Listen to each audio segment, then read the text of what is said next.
बिस्मिल्लाहिर्रहमानिर्रहीम। अस्सलाम वालेकुम एवरीवन।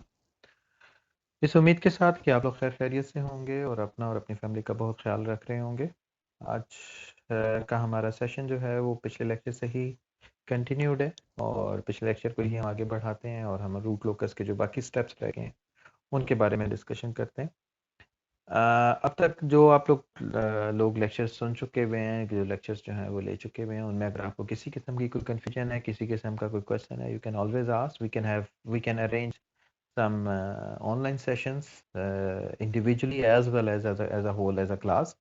आप लोगों के सवाल आते रहे हैं व्हाट्सएप पे, मैसेजेस वगैरह पे मुझे मिलते रहते हैं, तो उसका मैं उसी वक्त जवाब दे रहा हूँ। लेकिन अगर फिर भी कोई कन्फ्यूजन हो तो we can always discuss them again. Okay, last time हम बात कर रहे थे रूट लोकस के डिज़ाइन के बारे में, रूट लोकस बनाने के बारे में। तो रूट लोकस बनाने के स्टेप्स जब हम कवर कर रहे थे तो हम स्टेप नंबर 5 तक पहुंच गए थे। स्टेप नंबर 5 क्या था? हमने कहा था कि जी फाइंडिंग एसिम्पटोट्स जो हैं वो हमारा स्टेप नंबर 5 होगा, जिसमें फाइंडिंग एसिम्पटोट्स के 3 पार्ट्स थे। ठीक है, ये हमारी एग्जांपल है जिसको हम एड्रेस कर रहे हैं। ठीक है, इसी एग्जांपल को हम आगे लेके चल रहे हैं। और प्लस अगर आप देखें तो फाइंडिंग एसिम्पटोट्स में हमने सबसे पहले निकाला कि नंबर ऑफ एसिम्पटोट्स कितने होंगे। ठीक है, नंबर ऑफ एसिम्पटोट्स के बारे में जो मैंने आप लोगों से इंफॉर्मेशन शेयर की वो क्या थी? एसिम्पटोट्स कितने होंगे, जितने पोल्स होंगे उतनी ब्रांचेस होंगी। एसिम्पटोट्स कितने होंगे? जो difference of zeros and poles है, ठीक है, वो आपका नंबर ऑफ एसिम्पटोट्स होगा। ये हमने पहले बात कर ली थी कि आपके पास क्या होगा, हर ब्रांच रूट लोकस की। पहली तो बात है कितनी ब्रांचेस होंगी रूट लोकस की। हमने बात की थी कि हर रूट लोकस की जो ब्रांचेस हैं that will depend on the number of poles. जितने पोल्स होंगे उतनी ब्रांचेस होंगी। और हर ब्रांच जो है वो पोल से ओरिजिनेट होगी और जीरो पे जाके टर्मिनेट होगी। If you have a zero in your system, मतलब आपके ट्रांसफर फंक्शन में अगर जीरो मौजूद है तो क्या होगा? फॉर एग्जांपल यहाँ पर एक ब्रांच थी, वो अगर यहाँ पे एक जीरो है तो क्या होगा? यहाँ से वो ब्रांच ओरिजिनेट होगी और मतलब जीरो जीरो इसका पॉइंट है, और टर्मिनेट कहाँ होगी? किसी जीरो पे जाके टर्मिनेट हो जाएगी। ठीक है, अगर number of poles number of zero same नहीं है तो हमने क्या कहा था कि अभी भी यही होगा कि हर पोल से एक रूट लोकस की ब्रांच ओरिजिनेट होगी और टर्मिनेट होगी जीरो पे ही। लेकिन क्योंकि जीरो सिस्टम में एग्जिस्ट नहीं करते, तो ये जीरो कहां पर एग्जिस्ट करते हैं? ये जीरो इन्फिनिटी पे एग्जिस्ट करते हैं। ठीक है, तो वो जो इन्फिनिटी पे एग्जिस्ट करते हैं, तो हमें कैसे पता चलेगा कि हमने कौन से वाले इन्फिनिटी पे पड़े हुए जीरो पे कन्वर्ज करना है या वहां पे जाके टर्मिनेट होना है? तो वो हमें हेल्प मिलती है बाय यूजिंग दीज एसिम्पटोट्स। ठीक है, उन्हीं एसिम्पटोट्स को हमने नंबर ऑफ एसिम्पटोट्स निकाल लिए थे, एंगल ऑफ एसिम्पटोट्स निकाल लिया था, अगर आपको याद हो। तो इस एग्जांपल में जो नंबर ऑफ एसिम्पटोट्स हमारे पास सामने आए थे वो क्या थे? 3 एसिम्पटोट्स थे। और एंगल जो है वो अगर आप कहें तो एंगल क्या था? फॉर एग्जांपल अगर आपके पास ये एक लाइन है तो ये हमने ड्रॉ किया था प्लस 60 माइनस 60, हमारे पास एक एंगल आया था एसिम्पटोट्स का। ठीक है, और इसके साथ जो है वो 180। आपको पता है कि 180 plus minus 180 both are the same line. Plus 180 is this one and minus 180 is this one, तो both of them are showing this one same line. ठीक है, तो प्लस माइनस 180 पे आपके पास जो है वो ये एसिम्पटोट है। अब क्वेश्चन मार्क ये है कि ये एसिम्पटोट लाए कहाँ कर रहा है, वेयर इट इज एक्चुअली, मतलब इसकी पोजीशन क्या है। आपको ये नजर आ रहा है कि तीनों एसिम्पटोट्स जो हैं वो एक पॉइंट से ओरिजिनेट हो रहे हैं। इसको हम सेंट्रोइड भी कह सकते हैं। This is the centroid of the asymptote. ठीक है, सेंट्रोइड ऑफ द एसिम्पटोट्स। ठीक है, या हम इसको क्या कह सकते हैं? हम इसको कह सकते हैं this is the origin of asymptotes. Same बात, वही मतलब कोई डिफरेंस नहीं है। Origin of asymptotes. ठीक है, और इसी को हम कह सकते हैं लोकेशन ऑफ एसिम्पटोट्स। ठीक है, या point of intersection of the asymptote, whatever you call it. ठीक है, लेकिन क्या है, this is the centre point of the asymptote जहां से ये ओरिजिनेट हो रहे हैं। तो इसको निकालने का तरीका क्या है? इसको निकालने का तरीका भी बहुत आसान है। ठीक है, पॉइंट ऑफ इंटरसेक्शन कहें या ओरिजिन कहें, ठीक है, ओरिजिन ऑफ एसिम्पटोट कह देते हैं। चले, ओरिजिन ऑफ एसिम्पटोट, इसको निकालने का फॉर्मूला हम यूज करेंगे। वो फॉर्मूला क्या है? वो फॉर्मूला बहुत सिंपल सा है। That formula is summation of all Ps. ठीक है, पी की बात कर रहा हूं, it's not number of poles, it is summation of Ps. Ps क्या है मैं भी थोड़ी देर में आपको एक्सप्लेन करता हूं। Plus summation of z's whole divided by number of poles minus number of zeros. ठीक है, poles and zeros, what is the p's and z's? अगर आप देखें तो आपका जो भी ट्रांसफर फंक्शन लिखा होता है, अगर मैं उसको जनरल फॉर्म में लिखूं, फॉर एग्जांपल अगर मैंने जी एच का प्रोडक्ट लिख रहा हूँ एक जनरल फॉर्म में, तो वो क्या होता है, नॉर्मली हम कैसे लिखते हैं उसको, जी अगर आपको याद हो तो K S plus G, let's say it's G one, ठीक है, इसी तरह से जी टू जी थ्री चलता रहेगा, divided by S plus P one P two S plus P two and so on. तो जो बात की जा रही है सम ऑफ पीज, वो ये है P one plus P two plus P three plus जितने भी पीज मौजूद हैं। सम ऑफ जीज का मतलब क्या है, z one plus z two plus z three. Mind it, the sign of this is much more important. ठीक है, मतलब क्या है, मैं z1 कह रहा हूं, मैं इसके रूट की लोकेशन की बात नहीं कर रहा हूं। I am not talking about the location of pole और the zero, I am talking about the value of z1 p1 p2 in this standard form, in this form. अगर यहाँ पे माइनस लिखा हुआ है तो तब क्या होगा, z1 will be equals to, मतलब उसके साथ माइनस साइन आएगा, लेकिन अगर यहाँ पे प्लस है तो जाहिर है ये प्लस के साथ ही होगा, यानी कि जो भी ये साइन है, ये साइन यहां पर जाएगा, यहां पे जो भी साइन है वो p वाला यहां पर जाएगा। ठीक है, तो you have to be careful, this is not the location of poles, this is not the location of zero, this is just the value of p and the value of z, and the value of p and z is given in a standard form, in a standard transfer function. This is your standard transfer function. You have to be careful about p1 p2 and these values. ठीक है, यहां तक हम बात कर लेने के बाद अगर अपने एग्जाम्पल की बात करें तो हमारे पास यहाँ पे कोई जीरो मौजूद नहीं है। ठीक है, there is no zero, there isn't any z. ठीक है, तो ये जो यहाँ पे इस फॉर्मूले में जी प्लस जी वाली टर्म है, ज़ाहिर है sum of Gs is already zero, तो there is no need to write it. Sum of Ps की अगर मैं बात करूं तो क्या है, ये क्या लिखा हुआ है, एस प्लस जीरो, तो P one is zero, P2 is plus one, P3 is plus two. ठीक है, तो अगर मैं सम ऑफ पीस की बात करूं तो इस केस में हमारे पास सम ऑफ पीस क्या है, सम ऑफ पीस अगर मैं लिखना चाहूं हमारे इस एग्जांपल में, तो वो क्या है, P1 is your zero, P2 is your one, P3 is your two. ठीक है, तो ये क्या बन गया, sum of p's is equal to three for this specific example. ठीक है, तो अगर मैं इस फॉर्मूले में वैल्यू पुट कर दूं, ठीक है, इस फॉर्मूले में अगर मैं वैल्यू पुट करूं तो आपको पता है कि सम ऑफ पीज आपके पास क्या आ गया, sum of p's is equals to zero plus one plus two whole divided by number of poles is three and number of zeros is zero. ठीक है, तो थ्री प्लस थ्री मतलब ये one, two plus one is three divided by three is one with a negative sign, ये negative sign minus के साथ, तो ये जवाब आ गया -1। ठीक है, तो मुझे पता चल गया कि मेरा एसिम्पटोट जो है वो कहां से ओरिजिनेट कर रहा है। ठीक है, तो लेट्स ड्रॉ इट। ठीक है, मैं सारी इंफॉर्मेशन को ड्रॉ करता हूँ, स्टेप नंबर 5 के बाद तक जो हमारी इंफॉर्मेशन आ चुकी है वो सारी मैं यहाँ पे जो है वो ड्रॉ करने की कोशिश करता हूँ। ठीक है, तो अगर आपको याद हो तो हमारे पास क्या है जी, हमारे पास जो अवेलेबल इंफॉर्मेशन है वो क्या है, वो हमारे पास अवेलेबल इंफॉर्मेशन है कि हमारे जो पोल्स हैं वो कहाँ कहाँ लाई करते हैं, एक ओरिजिन पे लाई करता है। ठीक है, one pole is here, another pole is at -1, another pole is at -2, the root locus lies over here and at this point जो हमारे पास अभी एसिम्पटोट की इंफॉर्मेशन मिली है हमें वो देख लें, हमारे पास क्या है, तीन पोल्स हैं, -1 से ओरिजिनेट हो रहे हैं विद अ +60। आपको ये पता है कि अगर आपको किसी भी लाइन का एक एंगल पता हो और उसका पॉइंट ऑफ इंटरसेक्शन पता हो तो जाहिर है कि आप उस लाइन को ड्रॉ कर सकते हो, तो this line is at 60 degree, asymptote की लाइन। इसी तरह से एक और लाइन है जो कि -60 डिग्री पर मौजूद है, और एक और लाइन है जो ओरिजिनेट -1 से ही हो रही है और 180 डिग्री पे एसिम्पटोट के ऊपर लाई कर रही है, ऐसे जा रही है। एक चीज दोबारा से मैं मतलब आपको क्लैरिफाई कर दूं, asymptotes are just the guiding lines, these are not the part of the root locus, asymptotes are not part of the root locus। ठीक है, be sure and clear about it, asymptote is not root locus or part of the root locus, it is not the root locus, it is just a guiding line है जी। ये सिर्फ आपको आपके root locus को guide कर रही है। क्या गाइड कर रही है, रूट लोकस क्या है, रूट लोकस एक लाइन है, एक ब्रांच है जो कि पोल से ओरिजिनेट होगी, कहीं से होती हुई गुजरेगी, कहीं जाएगी, वो लाइन जो है वो कहाँ चली जाएगी, इस एसिम्पटोट के पैरेलल जाते जाते इन्फिनिटी पे जाके कोई जीरो पड़ा हुआ है वहां जाके इसने टर्मिनेट हो जाना है। तो ये जो एसिम्प्टोट है ये एक पैरेलल, मतलब रूट लोकस इसके पैरेलल जाएगा। ये गाइडलाइन प्रोवाइड कर रही है, ये गाइडेंस दे रही है कि वो कहाँ पे जाके उसने टर्मिनेट होना है। इसका रूट लोकस से कोई ताल्लुक नहीं है, ये सिर्फ हमारी अंडरस्टैंडिंग या हमारी हेल्प के लिए है और कोई इसका मकसद नहीं है, ठीक है। तो बी श्योर अबाउट इट।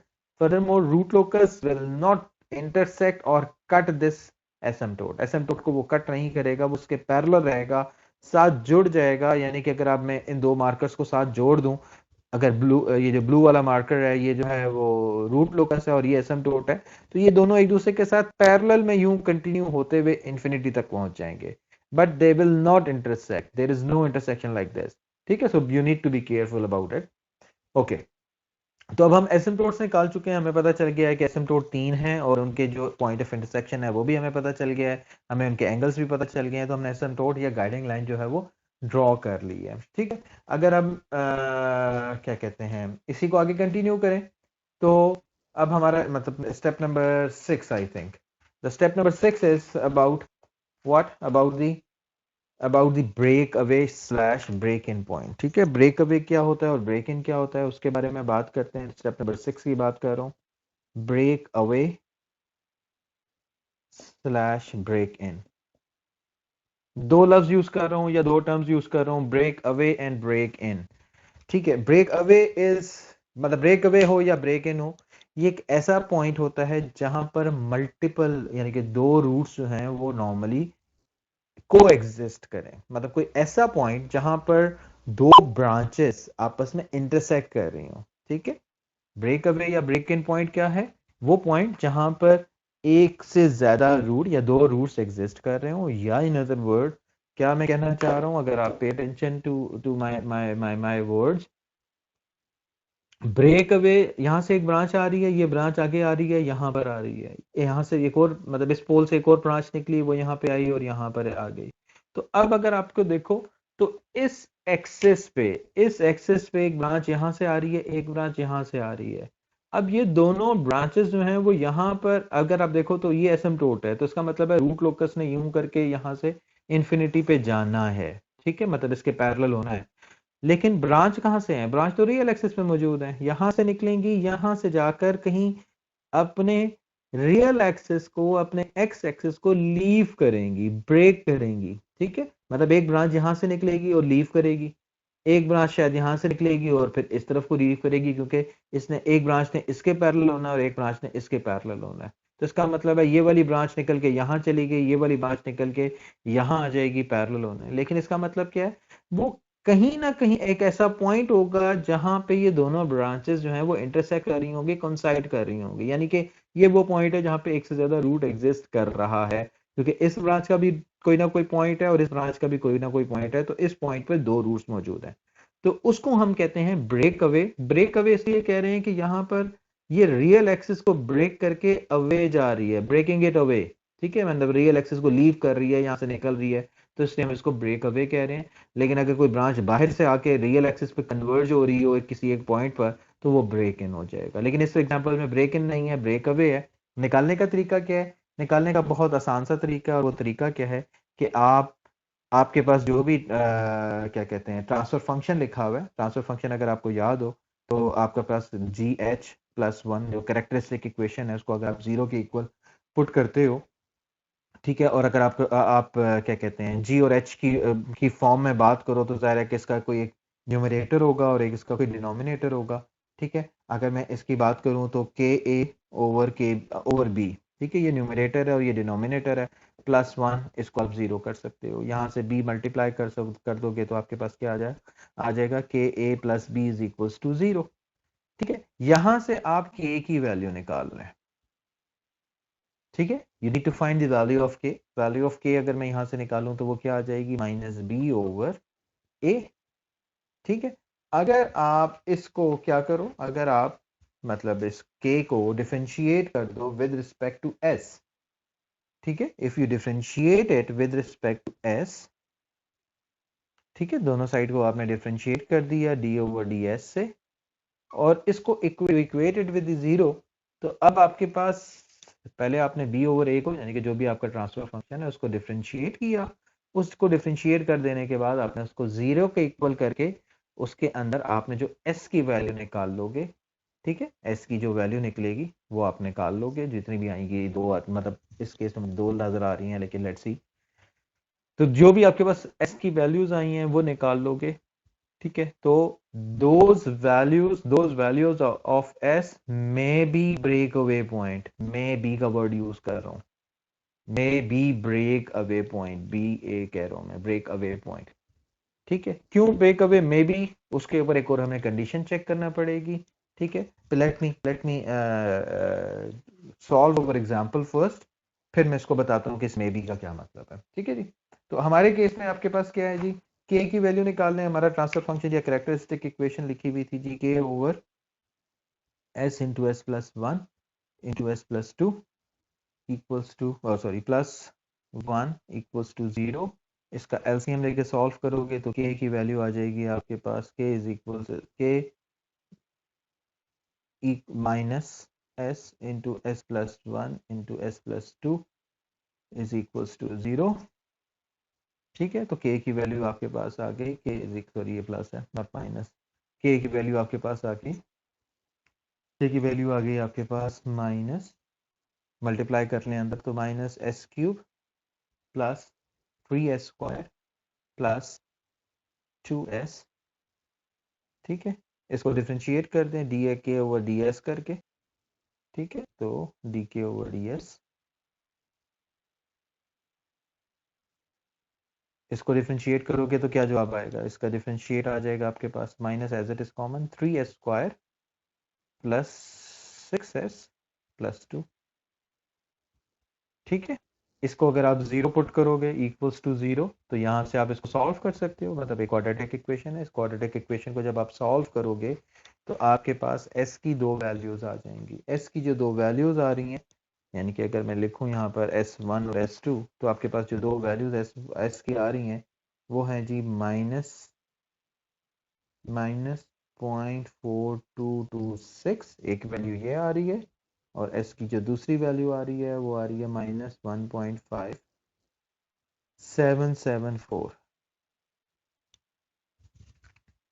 ठीक है। मतलब आपने डी के ओवर डी एस निकाला, उसको इक्वल टू जीरो किया, जीरो करके आपके पास जो रूट्स आए वो दो रूट्स आ गए, ये जो दो रूट्स हैं ये आपके पास मौजूद हैं, आपके पास ये दो रूट्स हैं, इन रूट्स में अब बात यह है कि इन दो रूट्स में से कोई कोई एक point may be a break away point, ठीक है। दोनों ब्रेक अवे नहीं है, ठीक है, एक इनमें से कोई एक ब्रेक अवे है, दूसरा किसको रिप्रेजेंट करता है वो बात की बात है, बाद में बात करेंगे, लेकिन अभी अगर मैं नेगेटिव फीडबैक सिस्टम की बात कर रहा हूं तो उसमें से आप क्या करोगे, इस वाली वैल्यू को, ये जो s की वैल्यू आपके पास आई है, इस वैल्यू को पुट कर दोगे अपनी इक्वेशन में, अपनी कैरेक्टरिस्टिक इक्वेशन में, यानी कि अगर आप बेशक ये वाली कैरेक्टरिस्टिक इक्वेशन की जो सिंप्लीफाइड फॉर्म है इसमें पुट कर दो, s की वैल्यू आपके पास आ चुकी है 0.4226, आपने यहाँ पे पुट की तो आपके पास जो है वो k की कोई ना कोई रिस्पेक्टिव वैल्यू आ जाएगी, ठीक है।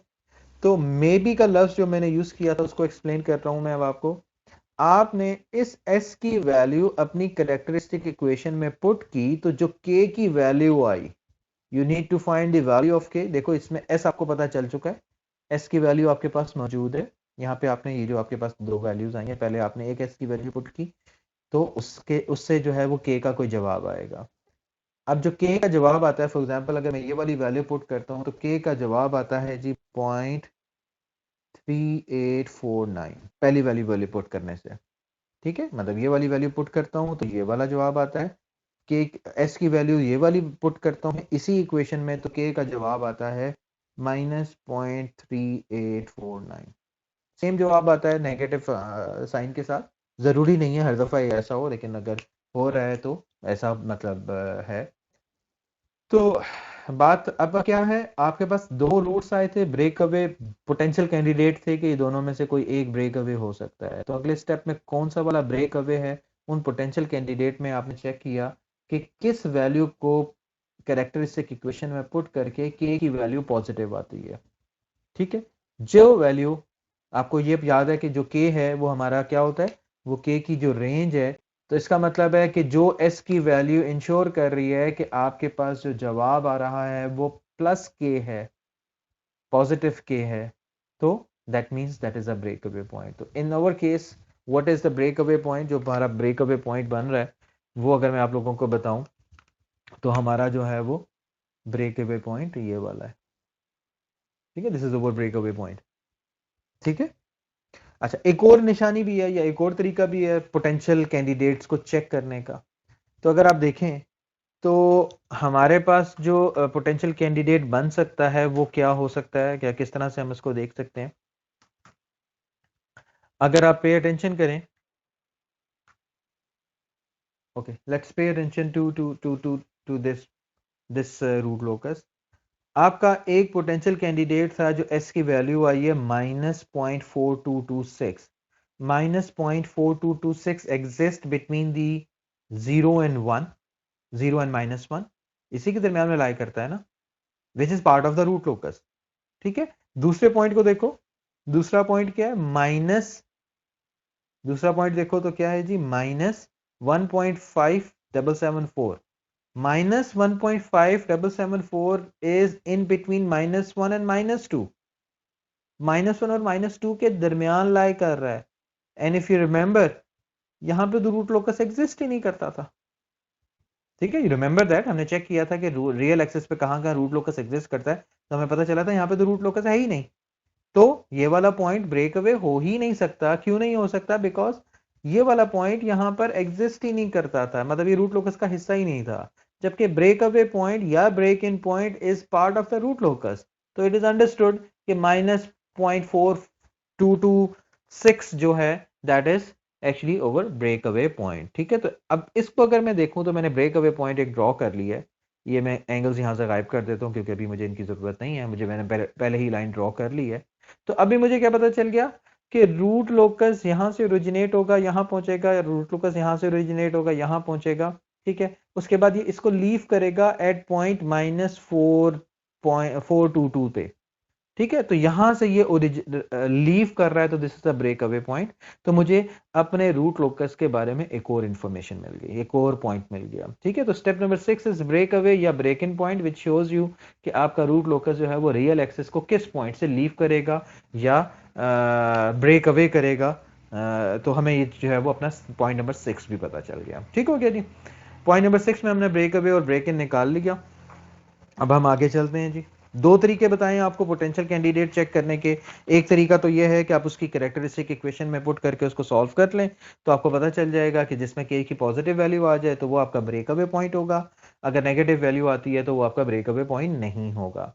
दूसरी जो चीज आपके इसके ऊपर क्या कहते हैं हमने चेक की वो ये थी कि कौन सी वैल्यू रख के आपको जो है वो सॉरी कौन सा ब्रेक अवे पॉइंट जो है वो आपके रूट लोकस के हिस्से में आ रहा है, मतलब उस रीजन में लाई करता है जहां पे रूट लोकस एग्जिस्ट करता है। नॉर्मली क्या होता है कि हमें ऐसा पॉइंट मिल जाता है जहां पे रूट लोकस एग्जिस्ट ही नहीं कर रहा, तो दूसरा पॉइंट यूजली वो वाला पॉइंट होता है, तो you can ignore that point. ठीक है, तो ये हमारे पास break away break in point आ गया। अच्छा, step number 7 I guess, yes step number 7। Step number 7 क्या है जी? अब अभी आप देखो तो मुझे ये पता चल रहा है कि रूट लोकस यहाँ से ओरिजिनेट हो रहा है और उसके बाद इसने पैरेलल होना है इस एसिम्प्टोट के, तो मुझे नजर आ रहा है कि it will be crossing the imaginary axis. ठीक है, इमेजिनरी एक्सिस को क्रॉस करेगा ना, ये इंटरसेक्ट करेगा किसी पॉइंट पर।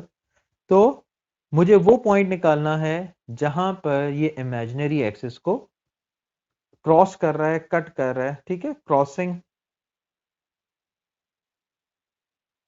Crossing point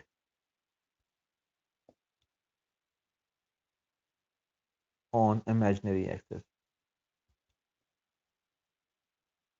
intersection point, crossing point, what ever you call it, आप कह सकते हैं intersection point on imaginary axis. तो मतलब मुझे क्लियरली पता है कि मेरा जो रूट लोकस है वो क्रॉस करेगा इमेजिनरी एक्सिस को किसी पॉइंट पर, तो इमेजिनरी एक्सिस को जिस पॉइंट पर वो क्रॉस कर रहा है वो वाला पॉइंट निकालना है मैंने। तो वो कैसे निकलेगा उसके ऊपर बात करते हैं जी। ओके, वो निकलेगा जी राउथ हावर्ड स्टेबिलिटी क्राइटेरिया की मदद से। आपको पता है कि राउथ हावर्ड स्टेबिलिटी क्राइटेरिया हमने इस्तेमाल किया था। Let me write the characteristic equation first, then I will explain के इसको कैसे कर। इक्वेशन है, राउथ टेबल बना लें। राउथ टेबल आपको पता है कैसे बनता है, S cube S square S और कांस्टेंट।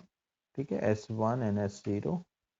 एस क्यूब आपके पास जो है उसका कोफिशिएंट 1 है, स्क्वायर का कोफिशिएंट 3 है, एस का कोफिशिएंट 2 है और कांस्टेंट का कोफिशिएंट कांस्टेंट ही है। ठीक हो गया जी। ओके, क्रॉस मल्टीप्लाई कैसे होता था जी? अगर if you remember 3 to the 6 minus K और 1 को मल्टीप्लाई किया और इससे डिवाइड करना है आपने। ठीक है, यू रिमेंबर इट राइट? तो अगर इस प्रोसीजर पे चलें तो आपके पास इसकी वैल्यू आ गई 6 माइनस के ओवर 3। ठीक है, क्योंकि आगे जीरो आगे कोई टर्म नहीं है तो जाहिर है कि ये कॉलम एग्जिस्ट नहीं करता। ठीक है, उसके बाद आपने ये वाली एंट्री लिखनी है, तो again this multiply by this minus sign multiply by this and divided by this term, तो you will left with only what? K. ठीक है, क्योंकि ये 0 मल्टीप्लाई बाय 3 इज 0, तो you will have this term. राउथ Harvard stability criteria जो है वो usually use होता है हम जब अपने सिस्टम को डिजाइन भी करना चाहें। For example if I say what will be the range of K for which the system will be stable. ठीक है, माय क्वेश्चन मतलब मैं आपको इसको एक बड़ी इंपॉर्टेंट एप्लीकेशन बता रहा हूँ। वो क्या है? What is the range of values of K for which the system is stable. अगर मैं आपसे ये कहूं कि इसमें से वो के की वैल्यू निकालो या के की रेंज निकालो जिसमें आपका सिस्टम स्टेबल रहेगा, तो आपको ये पता है कि सिस्टम स्टेबल कब रहता है? सिस्टम स्टेबल रहता है जब ये वाली चीज जो है वो इसमें कोई साइन चेंज ना हो। तो अगर आप देखो तो हमारे पास दो कंडीशंस आ रही हैं के की एक कंडीशन आ रही है, यानी कि साइन चेंज की बात कर रहा हूं।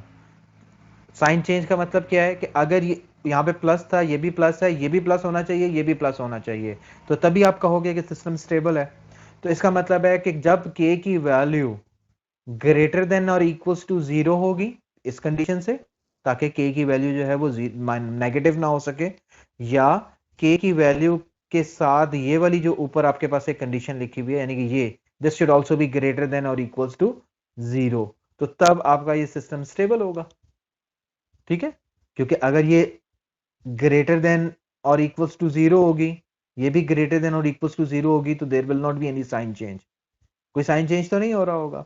तो क्योंकि कोई साइन चेंज नहीं हो रहा होगा, तो आपका मतलब क्या है कि आपका ये जो सिस्टम है ये स्टेबल होगा। तो यहां से आपको पूरी रेंज पता चल जाती है कि के की क्या रेंज होगी। तो अगर ये देखो तो इसका मतलब तो यही है ना कि इस वाले में पहली कंडीशन हमें पता चल गई के शुड बी ग्रेटर देन और इक्वल्स टू जीरो, तो एक रेंज आ गई जीरो वाली बात कि जीरो से बड़ी वैल्यू होनी चाहिए।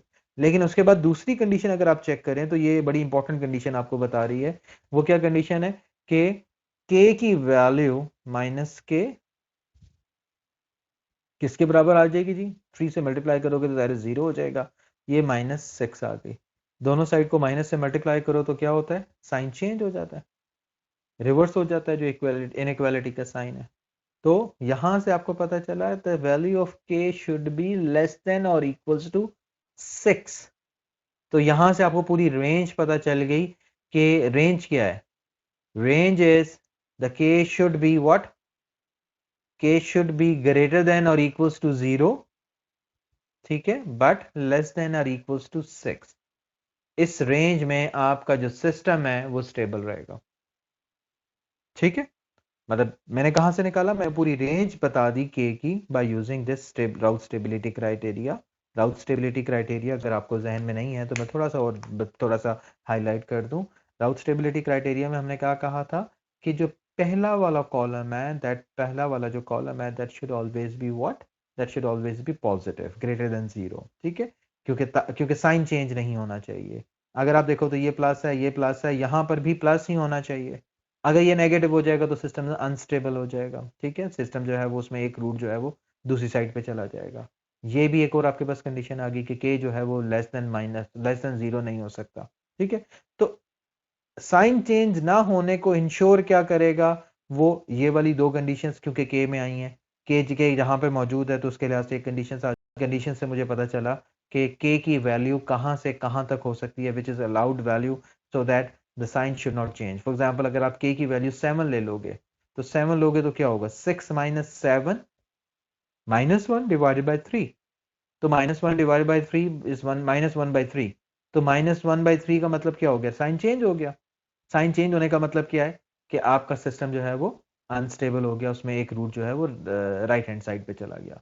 उसी तरह से अगर आप देखो तो अगर के की वैल्यू आप -1 ले लेते हो, -1 ले लोगे तो क्या हो जाएगा, -1 यहाँ पे ली तो के 6 + 1 = 7, -1 माइनस माइनस प्लस प्लस हो जाएगा तो 1, 6 + 1 = 7, 7/3, ये तो पॉजिटिव है, लेकिन ये -1 हो जाएगा तो प्लस से फिर माइनस चेंज हो जाएगा, तो इसका मतलब है कि आपका साइन चेंज हो गया, तो साइन चेंज हो गया तो सिस्टम विल बी अनस्टेबल। तो ये सिस्टम का आपको पता चल गया अनस्टेबिलिटी का। एनीवे वापस आते हैं हम अपने पॉइंट्स की तरफ। हमारा पॉइंट नंबर 7 क्या था, हमारा पॉइंट नंबर 7 था कि crossing point on imaginary axis निकालना है हमने।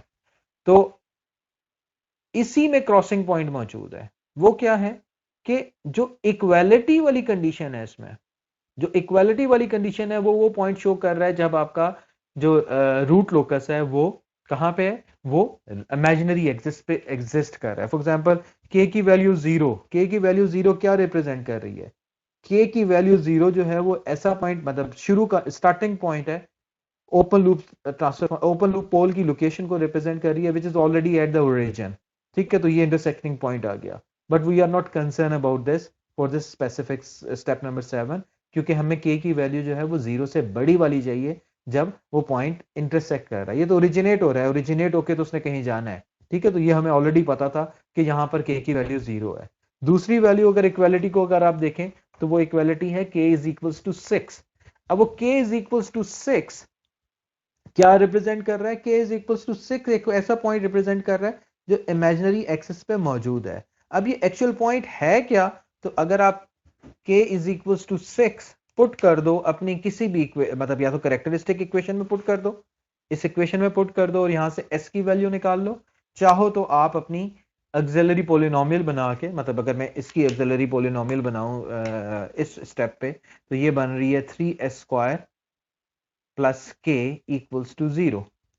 ठीक है, तो k की वैल्यू ऑलरेडी आपको पता चल चुकी है जो कि 6 है, तो 3s² + 6 = 0। 3 से डिवाइड कर दिया तो यहां पे आपके पास आ गया 2। ठीक है, s² = -2। ठीक है, s² = -2, s² = -2, तो s की दो वैल्यूज आ गई, क्या आ गई आपके पास, √2 j।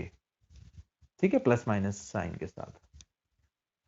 तो के वो पॉइंट जहां पर आपका इंटरसेक्शन मौजूद था, जो शो कर रहा था कि इमेजिनरी एक्सिस को कट कर रहा है, जिस पॉइंट पर, उस पॉइंट को आपने पुट करके एस की दो वैल्यूज निकालनी, तो आपको पता चल गया कि आपका जो रूट लोकस है वो इमेजिनरी एक्सिस को कहां इंटरसेक्ट कर रहा है, √+2 प्लस √2 और -√2।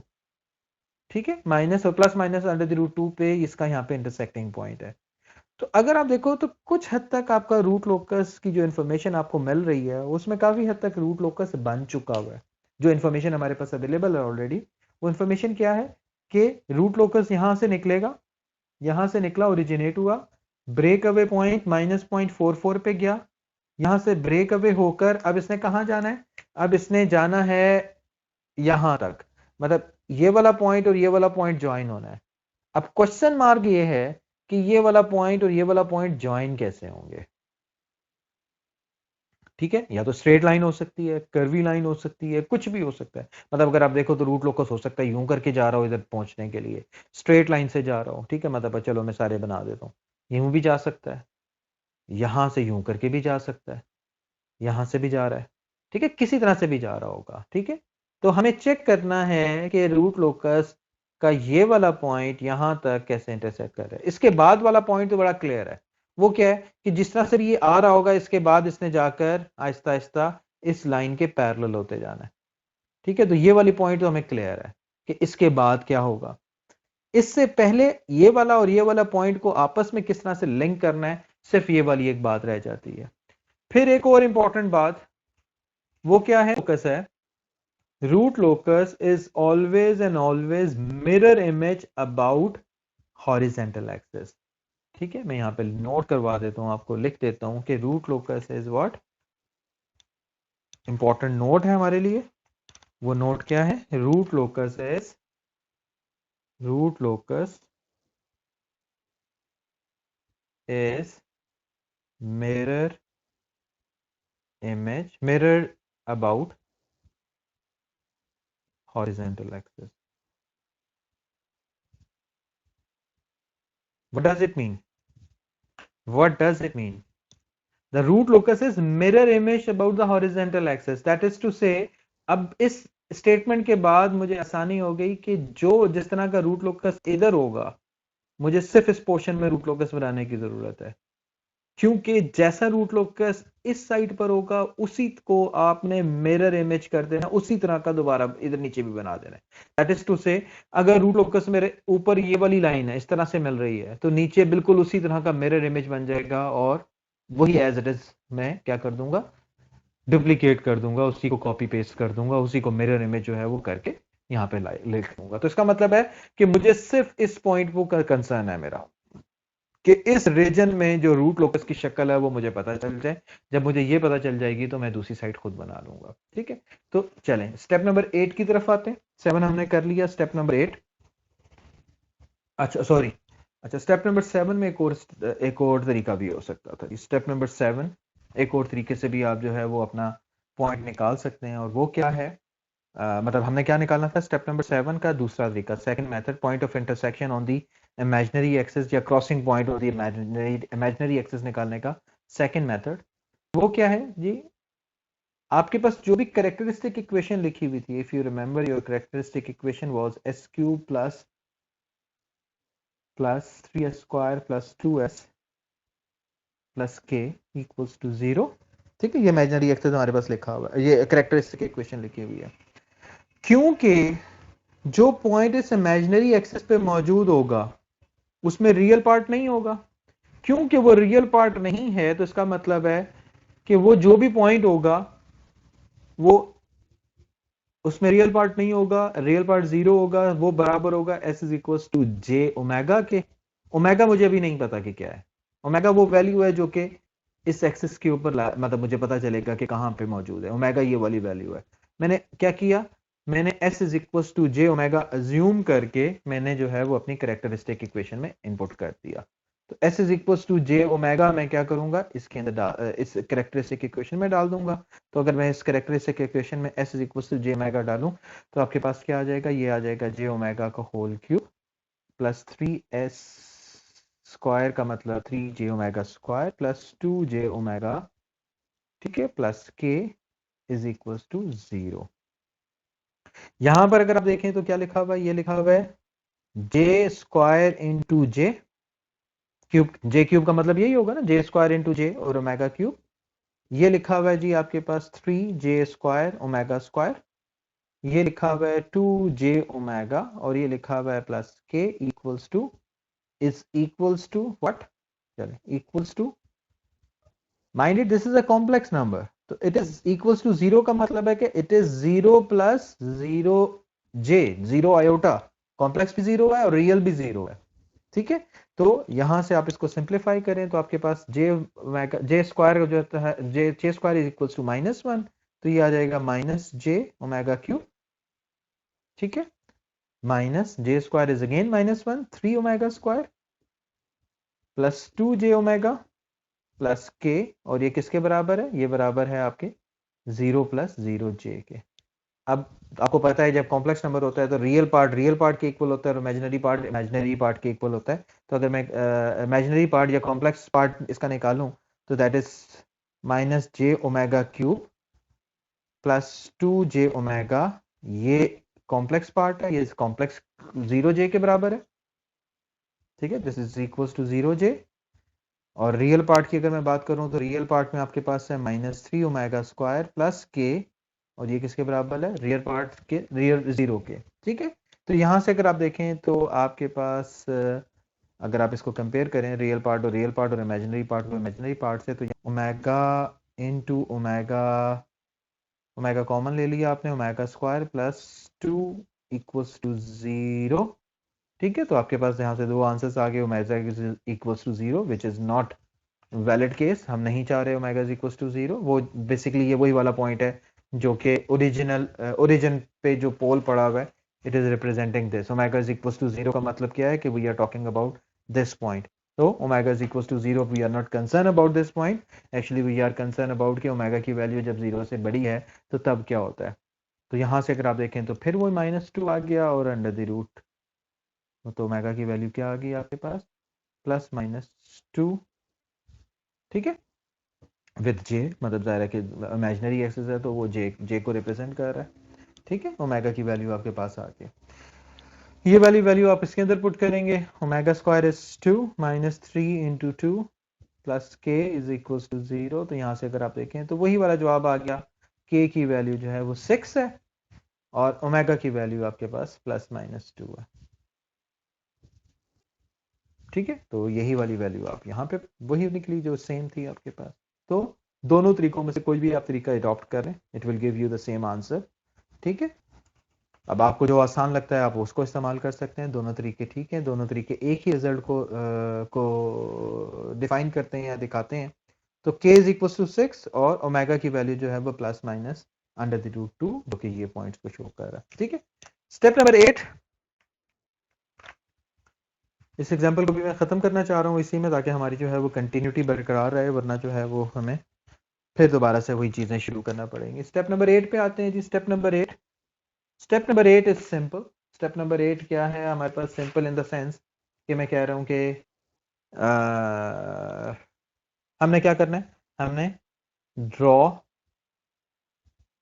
ऑल अवेलेबल इंफॉर्मेशन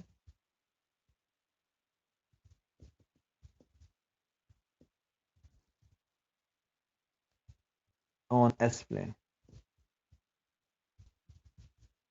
हमारा जो एस प्लेन है उस एस प्लेन पे हम अपनी सारी इंफॉर्मेशन रीड्रॉ कर देंगे, मतलब रूट का पोल्स कहाँ कहाँ पर मौजूद है, एसिम्पटोट्स कहाँ कहाँ मौजूद हैं, ब्रेक अवे पॉइंट क्या है, पॉइंट ऑफ इंटरसेक्शन और इमेजिनरी एक्सेस क्या है, वो सारे हमने ड्रॉ कर देने हैं दोबारा से, ताकि हमारे पास सारी इंफॉर्मेशन हमारे सामने मौजूद हो। स्टेप नंबर 9, अब छोटा सा एक स्टेप रह गया, वो स्टेप क्या है, ये वाला पॉइंट मैं ड्रॉ करना चाहता हूं, मुझे ये वाली लोकेशन पता करनी है कि यार ये कैसे जा रहा होगा। तो दैट इज टू से, अगर मुझे किसी तरह से कोई 2-3 पॉइंट्स इस रूट इस और इस रीजन पे मिल जाएं तो क्या होगा, मेरा जो है रूट लोकस कंप्लीट हो जाएगा। तो अब मैं क्या करता हूं, मैं 2-3 डिफरेंट लोकेशन पे क्या करता हूं, चलें ये 4 मैंने टेस्ट पॉइंट ले लिए, ठीक है। एक तो तरीका यह है कि आपके पास एक्सपीरियंस इतना है और आपको पता है कि इस तरह का रूट लोकस हो तो कैसे जाता है, यूजुअली वैसे भी ड्रॉ किया जा सकता है, लेकिन आप क्या करते हैं, take sufficient number of take sufficient number of what number of test point on root locus, take कह लें, फाइंड कह लें, बेहतर है find sufficient number of test point on root locus. Sufficient number मतलब वो सफिशिएंट क्या हो सकता है सिर्फ एक पॉइंट भी मुझे पता चल जाए तो आई नो। अभी मैंने ये 4 टेस्ट पॉइंट लिए हैं, इन 4 टेस्ट पॉइंट को में से कोई एक जो है वो रूट लोकस का हिस्सा होगा। मैंने थोड़ा सा टेक्टफुली लिए हैं, टेक्टफुली इन द सेंस कि मैंने एक ही लाइन में या एक ही वाई एक्सिस की पॉइंट पे ले ली है, तो इसका मतलब है कि इस हॉरिजेंटल लाइन को ये रूट लोकस कहीं ना कहीं तो इंटरसेक्ट करेगा, ठीक है।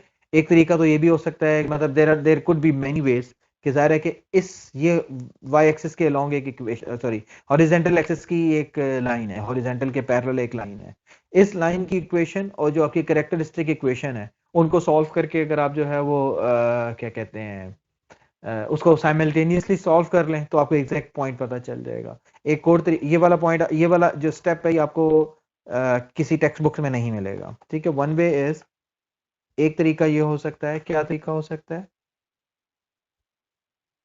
Make a horizontal line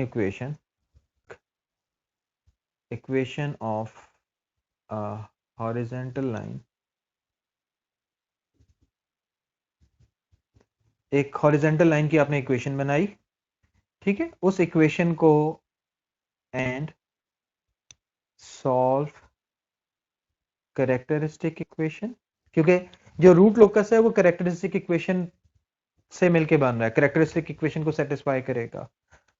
horizontal line and solve characteristic equation and the line, जो लाइन आपने बनाई है, ठीक है। इनको साइमल्टेनियस से सॉल्व करोगे तो आपके पास जो है वो क्या आ जाएंगे, एग्जैक्ट पॉइंट ऑफ इंटरसेक्शन आ जाएगा रूट लोकस का इस हॉरिजेंटल लाइन के साथ। फिर इसी तरह से आप एक और हॉरिजेंटल लाइन, एक लाइन बना लें थोड़ी सी ऊपर। तो यहां से अगर आप देखें एक बार, अगर आपके पास जो है वो दो रूट्स आ जाएं, इन दोनों के दो पॉइंट ऑफ इंटरसेक्शन आ जाएं, तो जाहिर है कि आपका जो है वो रूट लोकस बनाना बड़ा आसान हो जाएगा, क्लियर हो जाएगा। This method is just taken from the mathematics, ठीक है। मैथमेटिक्स के ही टूल या मैथमेटिक्स की बेसिक इंफॉर्मेशन से निकाला गया है। अदरवाइज आप जो है वो क्या कर सकते हैं, आप अदरवाइज जो है वो आपने क्या किया कि आपने चार जो है वो टेस्ट पॉइंट यहाँ ले लिए, इसी तरह से चार पांच जो है वो टेस्ट पॉइंट और किसी लोकेशन पे ले लिए, हर टेस्ट पॉइंट को चेक किया, रैंडम टेस्ट पॉइंट लेके चेक करते जाएंगे। तो जो भी इनमें से आपके पास दो टेस्ट पॉइंट, चेक कैसे करेंगे, टेस्ट पॉइंट चेक करेंगे एंगल कंडीशन अप्लाई करके, ठीक है। यानी कि टेस्ट पॉइंट आपने लिया, ये वाला टेस्ट पॉइंट है तो इसके टेस्ट पॉइंट के कोऑर्डिनेट आपको पता है क्योंकि आपने खुद लिया हुआ है ये। इस टेस्ट पॉइंट के कोऑर्डिनेट के ऊपर आप जो है वो एंगल कंडीशन अप्लाई करेंगे। एंगल कंडीशन जो आप लोगों को असाइनमेंट में भी देखा हुआ है तो आपको ऑलरेडी पता है कि एंगल कंडीशन कैसे अप्लाई की जाती है। तो जब आप इसको एंगल कंडीशन को अप्लाई करेंगे तो आपको पता चल जाएगा कि आपका रूट लोकस जो है वो कहाँ पर एग्जिस्ट कर रहा है, ठीक है। मतलब सॉरी, वो जो टेस्ट पॉइंट है वो रूट लोकस का हिस्सा है या नहीं है।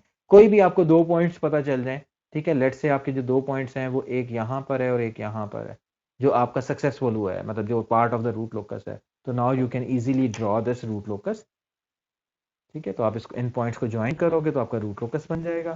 स्टेप पॉइंट नंबर 10 है, ठीक है, draw final root locus. Final root locus draw करने का मतलब क्या है, ये पॉइंट मुझे पता चल गया था, ये वाला पार्ट मुझे पता चल गया, ये मैंने दो पॉइंट लोकेट कर लिए थे, रूट लोकस ड्रॉ हो गया। अब फाइनल रूट लोकस क्या होगा, इसी का मिरर इमेज होगा।